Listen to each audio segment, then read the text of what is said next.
mangoes in New Zealand, wonder if they'll grow. Some say yes, some say no, but Ben's been growing year by year. Kesar mangoes fresh and clear, sunshine, love and soil so free, a taste of India grown locally.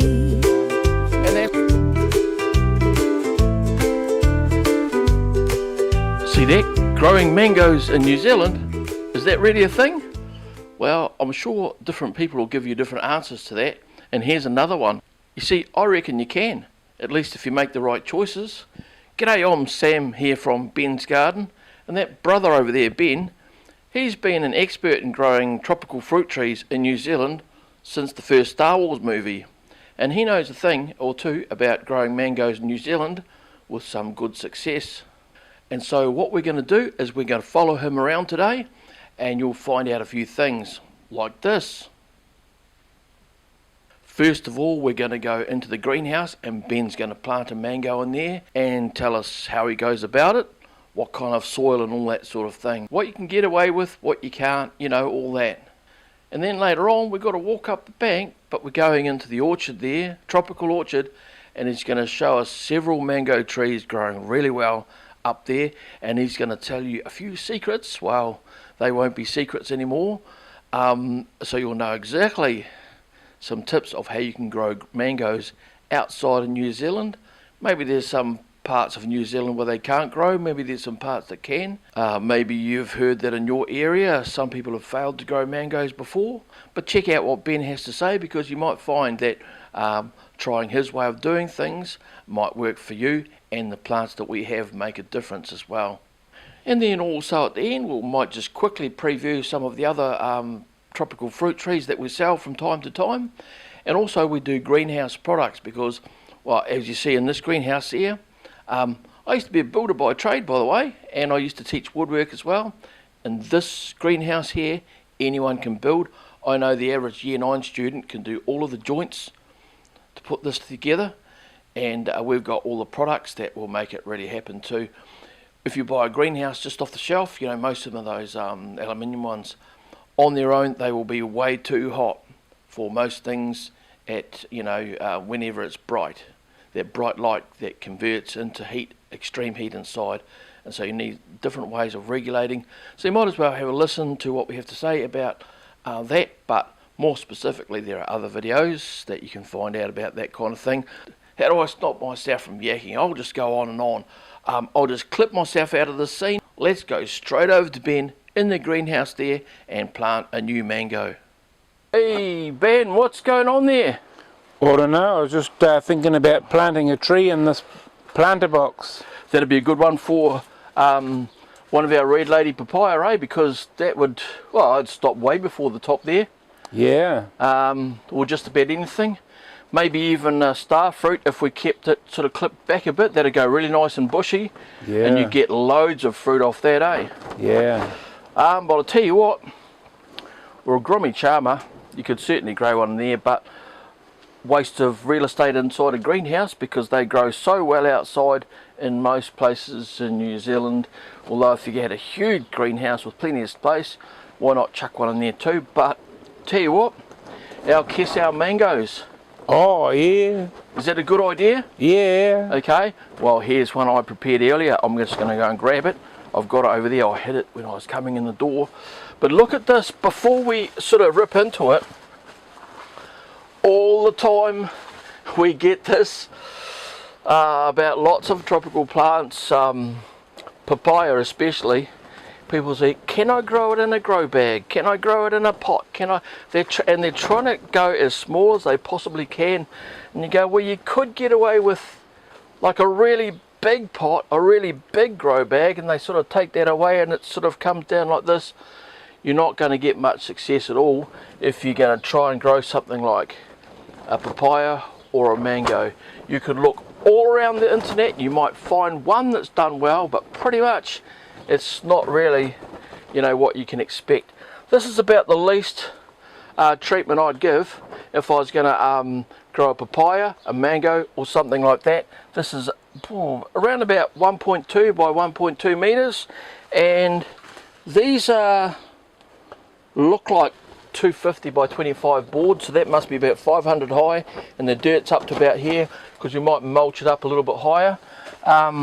We haven't got any mulch here, have we? No. We're going to get some of that coconut fibre, which is not necessary. That's going a bit overboard.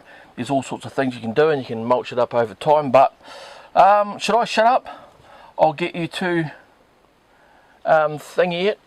And Where's the tree? yeah, I'll grab it, and I'm going to roll down the because it's about 8 o'clock now, so we better move it because the sun's sort of going down-ish, and I'm going to roll down the roll up thing. It's rolled up. Yeah, I'm going to roll it down so that we keep a bit of heat in, so it's nice and toasty for Ben. He might have to strip off and get his bikini on. Here you go, Ben. Yep. Make sure you got your Half brush. This is not our favourite digging utensil for growing plants, but you'll see about that on another video. But we've got the water, stand by, and have you got fertilizer here too? No. Do you want me to find something? It's built into the mix. Oh, has it? We've Yep. got some special mix. Now, pretend that you're not seeing this. This is the cable that goes to operate the vent at the back, and it's temporarily here because I'm still working on something. I'm testing something, so forget about that. But you may hear, once I roll that roller up, the heat might go up a little bit, and it's possible that that vent might open again, because it opens at 30 degrees and closes at 29, but it should be about 25 in here at the moment. I could look it up on the phone, but we're here to plant a mango, so let's do it. Yep. Now when you're picking the right mango to plant, if it's going outside you pick a nice tall one, but seeing as it's going into the greenhouse, we've chosen this one with plenty of side branches. But it doesn't matter if you don't have side branches, you just plant it on an angle and it'll put out lots of side shoots anyway, so it's alright. Now, shall I plant it right in the middle? Or back a bit? Yeah, or slightly towards this way, on a diagonal.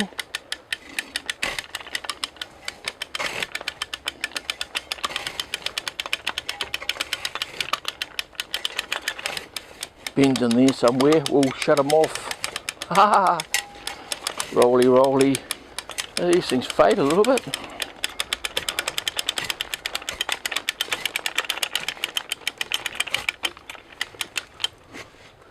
And the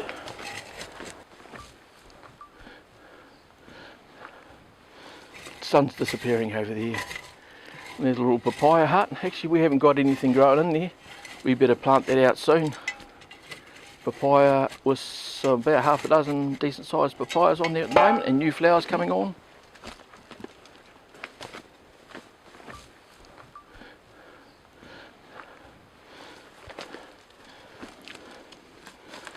Tell us what you're doing, Ben. Right, so I've made a hole near to the middle, and I'm just working out the right depth so it's not planted too deep down or too high up. Remembering that we're gonna we can put some mulch on it afterwards as well, eh? Go a bit higher. Yeah, so it can go a bit higher. We'll put mulch on it, and this will be a bit different if we're doing it outside, eh? Because we would probably mount it right up if we're outside, wouldn't we? Yep. So that we didn't get you know, you don't want to be below or right on the ground level when you're planting outside, because the water can run right down into it and drown your plant. And you know, you want your nice free draining material, water that drains really well, easily. It's got a little bit of holding of moisture, but having mulch on the top holds moisture good, eh?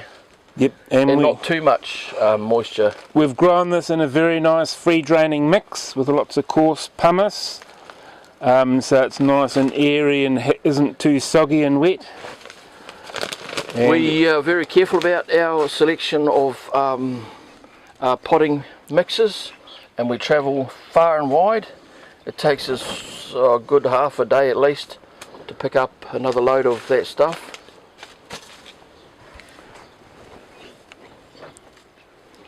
If you're not sure, because you hear people say things of like, you know, your dirt should be free draining and you should water enough and not too much, things like that. Well, in words it's easy, but if you get some of this, maybe we'll do a test another day and we'll just get some soil, maybe 3 or 4 different kinds of soil types, and we'll put some water in it and see how the water drains through it as a test. Look at that, that's a nice one, eh? So what kind of mangoes are these, Ben? That's the Indian Kesar variety. It's a seedling. Yeah. There's 2 main popular mangoes in India. One is the Alfonso and the other is the Kesar. Yep.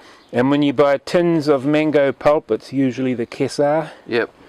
And I don't grow the South American or Mexican ones anymore. I won't touch those. The seeds are usually got some kind of a problem in them, disease or something. So I only get grow the Indian ones now because they're absolutely Yep. top healthy plants. And we did the Brix for the sugar level on the fruit of these, and they were just through the roof. I'll have to look at my records, but I think it was something like 24. It was really sweet. 24% sugar, something like that. Nice and sweet with a good amount of that tropical tanginess to it, and that's a nice one there. We've got plenty of them, eh? Yep. They're in the other greenhouse, aren't they? Yep. Yep, so I'll take a quick squiz of those. So we've got plenty of these for sale, and we're also selling these. Well, actually our main work is we're selling these to commercial growers, particularly some of our growers who grow our Red Lady papaya, and they're keen to try out these things here too, and see how they do compare with others. But from our experience, what would you say? How do these grow, Ben? Yeah, I've got some of these growing up in the orchard up there, and they're very healthy. Yep. Yeah, I've had mangoes fruiting in Auckland, and quite often they can fruit at only about 3 or 4 years old. Yep. So, and it's having the right start, and you know, a good variety, looked after properly, sold not as those. Some people sell those little wee spindly, like little wee seedlings. What do you think about that kind of activity, Ben? Well, quite a few tropical things. When they're young, they're very vulnerable to all sorts of things, and the least thing you'd want to do to them is shift them from one place to another while they're too small. Yep. So they might look alright when you get them for a second, but yeah. Yep. And then give them the capacity to grow, because if they don't have the root space, they're not going to photosynthesize, and it's not going to do too well, is it? No. So you might get a nice bushy tree for a while, and then something happens, and you might put it down.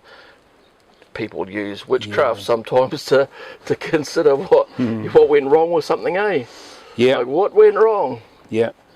But having a greenhouse that's not just hot but also controlled, and with ventilation too. So we've got our vents here. That one there opens as soon as it gets to 30 degrees.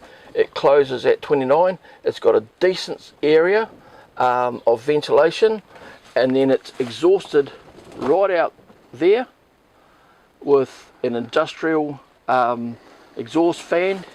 You cannot get away with using just some kind of house fan and hope that works. This there is industrial, and it pushes out the equivalent or more than the total volume of air in this greenhouse every minute. Yep. Does that sound like too much, Ben? It sounds a lot, eh? And some people think, oh, I'll just put a fan in this corner here or down there. The fan is only just it's not going to do much for the temperature. It might help with ventilation, but if it's too hot, it's going to dry things out. No, but you need a fan such as you've got there, that actually pushes air out. So then At the top. fresh cooler air Yep. comes in from the That's other end. out at the top where the heat rises up there, and it sucks the air that comes out through here and there. Well, we have air going out there, but over here we've got the air vent down low, and we've got the roll-up sides down low, and so that pushes the hot air, the hottest air out. And so you think, well, getting rid of the total volume of air every minute is just too much. Surely that's not necessary, but when you test it, you find that's exactly the case, because look at how hot that sun is. And it's not just the heat outside, because that's outside at the moment at 20 degrees. Earlier today it was 23, 24, might have got up to 25 momentarily. But what's more important is the amount of light, and when it's really, really bright, it's that brightness of sunlight that converts to heat, and it does it at a rate that's so fast. That conversion of light into heat is so fast that on a really hot day, even with the vent open and the roll up and these things, that's working pretty hard. Not all day, but a fair bit of the day, but still very cheap to run. Well, shall we get Ben to water it? Yep. Tell us how you water it, Ben. Oh, well, I've just got about 5 litres here, that should do it.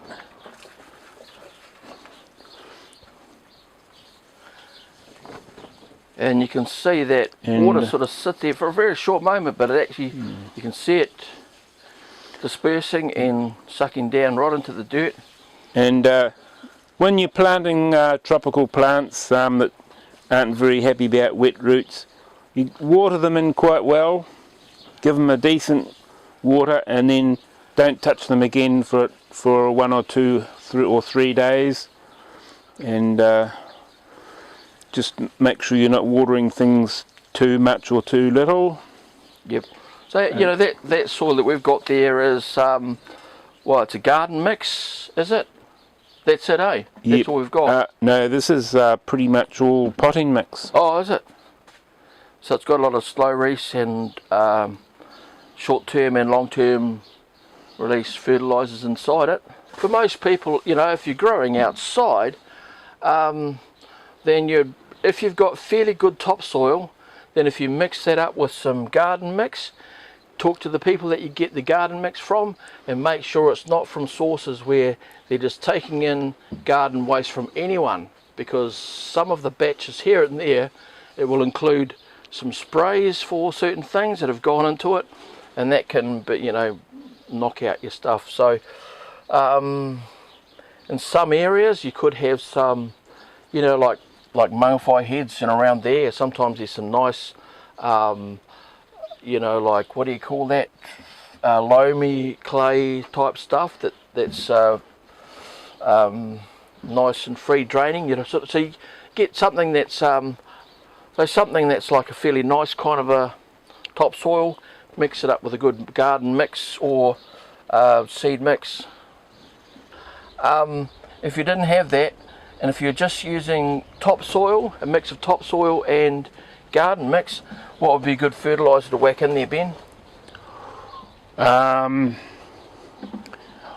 Yeah, something not too strong.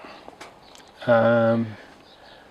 Like those sheep pellet things, they... Sometimes those chook manure pellets haven't been composted down, they just turn them into dried pellets, and they can be a bit too strong. Yeah, so make sure if it's comes from turds off anything, it's well composted first. We'll show you a couple of ones that we use. I've just forgotten the names of them. And there we go. Oh, and where do you put the fertilizer, Ben? Right up against the tree? No, no, just about 30 centimetres out. Yeah. And if you're a foot for you old people. And if you're in doubt, just use it lightly and just do one side at a time. And yeah, because sometimes you can get a fertiliser that's a bit too strong. Now is a very, very good time for planting mangoes outdoors. You've got the rest of the summer for them to settle into the ground, and and hardened up their foliage, and yeah, and a bit closer to winter you can put a bit of a shelter around them, but it's not always necessary. You can have them planted, if you get frost you can have them planted close to a fence or a house or a shed. Yep, and we've got good stocks now, but that will change quickly, so order now, because we got lots of people asking us for papayas and we've run out. Well, we've got another batch coming in, like a late season batch, but you know, these ones are really good quality, and look at the price. People pay more than that for basic dumb boring apples and whatever, you know, and that's for a Kesar mango of a high quality, like real top quality. See that? The vent, I know that it's 29 degrees. It went on before when it was 30 and it shut off when it's 29, but you can set your vent to open and close at any time you like. If you've got a greenhouse or thinking of getting one, first of all, if you do have a greenhouse already, have a look at our greenhouse products and our videos and things about them, because when you have a greenhouse, the reason for that is you're trying to grow things that like warmer temperatures than what we have, and so you know the plastic or whatever that you have on the outside that converts light into heat, but it doesn't know where to stop, and when it's really hot outside and very bright outside, it can get way too hot inside a greenhouse.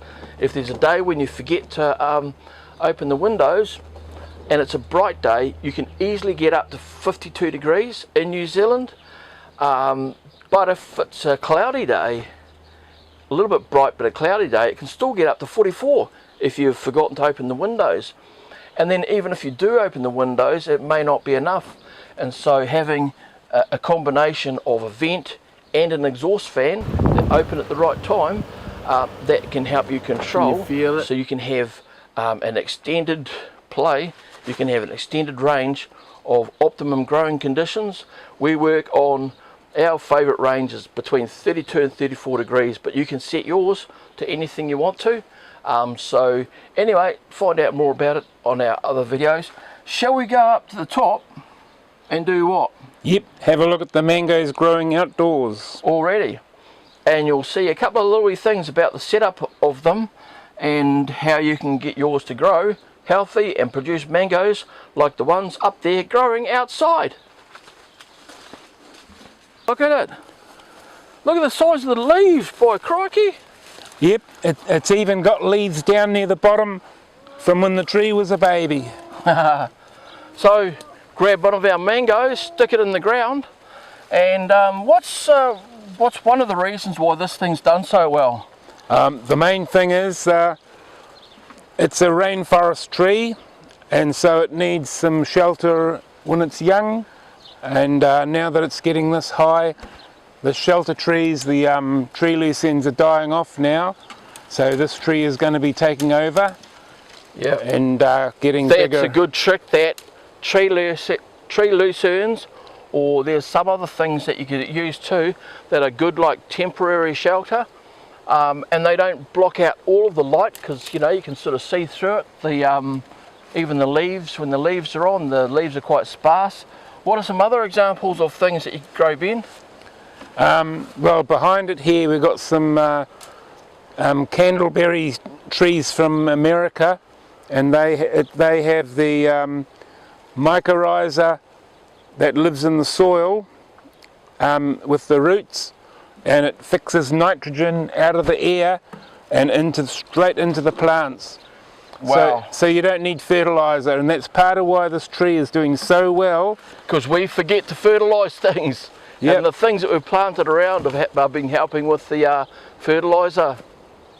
So yep. There you go. Because a lot of the time you really do need to have soil testing and leaf testing to know what fertiliser to give. If you give a wrong strength of fertiliser, it can, some cases, kill your trees. Oh, and that's bad for its health when that happens. Yep. So if you can't afford to do lots of leaf and soil testing, you just use a natural method of fertiliser. If you have a tendency to neglect some of your trees, even your favourite ones, because people get busy Well, we do. And anyway, so look at how this one's done so well. And you can probably Google like nitrogen fixing trees and stuff. Yep. What about wattles? Are they any good? Some wattles can, the seeds can live in the ground for 50 years. And, Oh, what a pain. but I've got some that I'm working on here that I might be able to sell some of. They're more suitable for the warmer parts of New Zealand. Yeah. And they help with your fertilizer. Fertilizer, nitrogen fixing and all the rest of it. And then when you end up not needing it anymore, once this gets its, height and vigour and everything up, you can cut it and use it for... Put it through the mulcher. Yeah, or use the bigger sticks, you know. There's the big thing, people are into biochar. There's even a New Zealand Facebook page out there that talk about nothing but biochar. Imagine it. So if you want to find out more about that, check it out from their website or Bumface page. Well, we could go around the garden. There's lots of other things. I will just take another couple of quick pictures of the guava yew so you can see the fruit on the other side of the tree. I showed you the ones on the sunny side and the sun's just about going down. I'll show you some fruit on the shady side. Some of you live on the shady side, maybe out west, you know, we'll have a look at those. But I can't keep you any longer, because Ben's got watering to do at this time of the day. But look, I mean, it's got hardy wood, but it's got soft, really thick. Jeepers, shall I get my Canberra? Hey, wait, Ben, wait, I'll show. You can talk about it on this, hang on. Bloomin' dog. The dog could have been in the thing here, but now it's complaining because it's not getting any attention. Okay, go Ben. Now, a lot of people who in the past have grown mango trees from Mexico, Peru and all that, they'll know all about what happens with those. They get the black anthracnose disease, fungus diseases, all the stems die back at the top, you get black patches on leaves. But this tree here, I can barely see just a very few tiny insignificant little bits. It's absolutely Vigour is number one with 99.99% healthy. Vigour is 99%. And you can thing, isn't it? You can see the greenness of the bark all the way down. It's just totally healthy. Yeah. So with health, vigour is the big thing, isn't it? Yeah. Well, one of the things anyway. So that's what you could expect out of our Kesar mangoes. Just if you do the right things. And that's not just one. Look, what have we got here? See, there's another one there. Yep, that one there is almost as good, but that was more open to the wind. So there's. Oh yeah, we should have had some more of those. Whatchamacallits growing up here, but still. Yep, that's a good one. Looks a bit more picturesque with. Yeah. See, check out those. What do you call it over there? Terraces. With banana grass. Yeah, we still haven't planted anything on it, but it only took. That's a decent area. That. Is that an acre? Whole acre for that little bit? Yeah. Took about 3 hours on the spade to do that, on the big spade, that is. So. We've got some other mangoes too that are with a different shape. Yeah, one of them's the same and the other one's different. You better do your watering, Ben. Yep. Off you go. Yep. Hurry up then. Oh, look at that. What? Oh, yeah. You didn't even know they were there, eh? They've just come, those fruit have just swelled up in that rain just in the last few days, eh? And there's absolutely heaps of them all packed in down there. Any nearly ready to ripen? There's some that are a little bit yellow. 10. There's more than 12 of them just in that little bunch there. Gee, okay. Well, we have to be on duty tonight and every night now with the dog coming out here. Dog's been getting possums on the other side, but we haven't been coming out here. So we better do it. So this one here, well, look at that. Yep, that's a What Kesar. one's that? That's Kesar. Really? Yep. So how come this particular one's gone smaller? Just because it has? No, there's a few of them. There's ones here. That's also very clumpy. Wow. It just suddenly branches out. The leaves of this one look a bit different, eh? Very similar to that. Yeah. Just a bit smaller. Well, so these two particular ones that have gone more dwarferized or smaller, we might be able to in the future graft some of this onto other Kesars so that people can get a nice compact one. Yep. In a patio. Yep. But we'll see how they fruit first. We might have to wait another year or two. Yeah. Yep, in the pipeline. Well, for the 7th time, Ben, you better go off and water your plants. Yeah. There's another compact one. Oh, and another one there too. So they're not all just huge. Oh, Ben's gone off and I've just gone AWOL here. Oh, look. Black sapotes, we're going to have a good year of those. We had some fruiting early before Christmas on another one. But yeah, they're going pretty good, aren't they? Look at that. Heaps of them. Yeah, so we do like to mix up these. We don't put them all in one spot. We've got them all over the show. Nitrogen fixes. Oh, that one needs to be cut out. And that'll... Oh, Ben, are you still here? Yeah. What? What have you got? This is one of those tropical wattles that doesn't... It's not as invasive as the other ones and it doesn't get so big. Well, what do you know? So you can plant a few of those Yeah.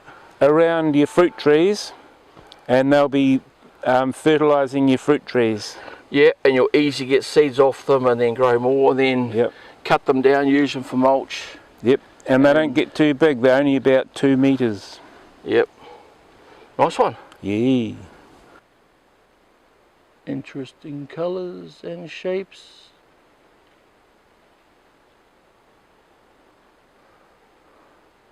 Spiky things. Look at the prickle on that.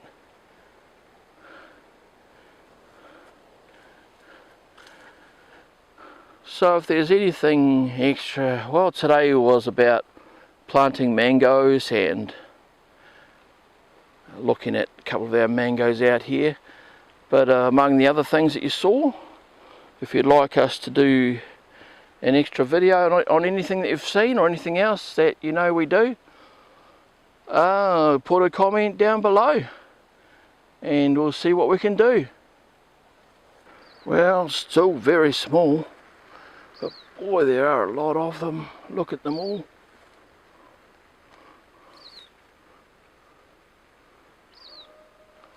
Just everywhere.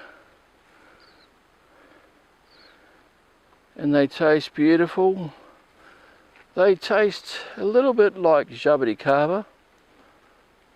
Maybe not quite as nice, but still very similar. Some people say they taste a bit towards a long end or towards a very nice grape. So yeah, a very nice tropical snack, and more than just a snack this year.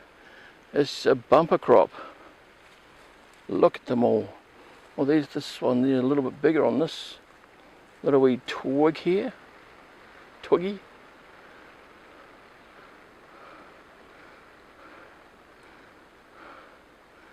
And I'd say they'd be mostly up to a centimetre big at the moment. Yeah. These ones a bit darker. Everywhere, loads of them. Just when you get up closer, you just see how many there are. They're just thousands. So you can see over there, there's one growing all on its own, but they also grow really well as a hedge. So you know, if you've got hedge at your place, or you need a hedge. Why grow something useless that won't give you fruit? We had a hedge here before, we cut it out and we put in something that you can eat. An edible hedge, edible trees, everything.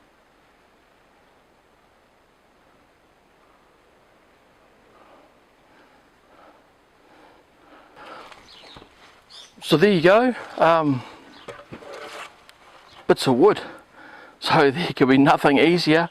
All you do is go down and buy some timber, and if you haven't got a big car or a big trailer, you know, you can get the guys down there to cut it to length or whatever. They might charge you $1 cut. I don't know how it goes in your local timber yard, but these are just 250 by 25s. I think you can go to you can get 150, you can get 200, you can get 250s. When you get into these big ones, it pays to get them nice and flat and put it together as quick as you can, because if you leave them lying around like this for a long time, they start to cup, and they can do that a bit afterwards anyway, especially if you're in a greenhouse. So it pays to put them together as soon as you can. You can nail them. It's better to screw them. Don't worry, it'll be screwed by the time you're finished with it. And you can just butt them like that. You can miter them, but they can tend to sort of warp a little bit with the sun, especially inside a greenhouse, so they can warp a little bit, and you can get a little bit of a gap in there. It can be a little bit unsightly, but I wouldn't worry about it. A couple of ways you can go about it. If you want to make it look a bit fancier, you can miter it, so you have a, you know, you miter it 45 back that way and down that way, and then the gap might open up a little bit. Couple of things you can do about that if you get fussy, but the plant won't care, is you can put like a bit of 2x2 or 50 by 50, or a fencing batten like 50 by 40 on the inside, and then you screw through there like this and through there as well, and that will help it to keep it that will help stop it from opening out and bending out and around too much. And some people get fussy and put covers like maybe a 50 by 25 here and a 75 by 25 on that one, and just so you've got a cover so you don't see looking into the gap. But you know, I'm not going to worry about that, because you know, if you've got a nice mango or papaya tree there, it's looking really good. Nobody's going to notice any joints. They're going to be looking at the fruit, aren't they? So there you go. But anyway, and look, anyone can do that. And even if you have a little bit of trouble, you know, nailing or something like that, if you've just gone and you've got the stuff and you've got it there, and even if you have problems cutting, somebody comes around for dinner, hey, before ice cream, saw here please, nail there please, easy done. Alright, here's some of these lovely Kesar mangoes. We're going to cut them. Don't need that knife, I'll use this one here. Actually, I like using a fish boning knife, but I can't find mine. And we're going to test the Brix as well, because these ones here are really, really sweet. So let's just pick the first one out. Ben's not in his best Hawaiian shirt today, but we're going to let him eat some anyway. Check it out, Ben. Yep, that's as sweet as they get. And they're really tasty. It's got a, yeah, slightly pineapple-y and all sorts of things in that. They've been ripening just about as far as you'd want to ripen them. Yeah, 5 minutes later it'll be overripe. It's probably got a hint of mango in it as well, eh? I did detect a bit of that. Check that out. Who's going to eat that? Volunteer. That's 19. How high is that? Is that pretty high, Ben? Yep, 19% sugar. 19% sugar. That's a very sweet one. We'll test some other ones as well, but look at that. I'll get one that's a little bit more firmer.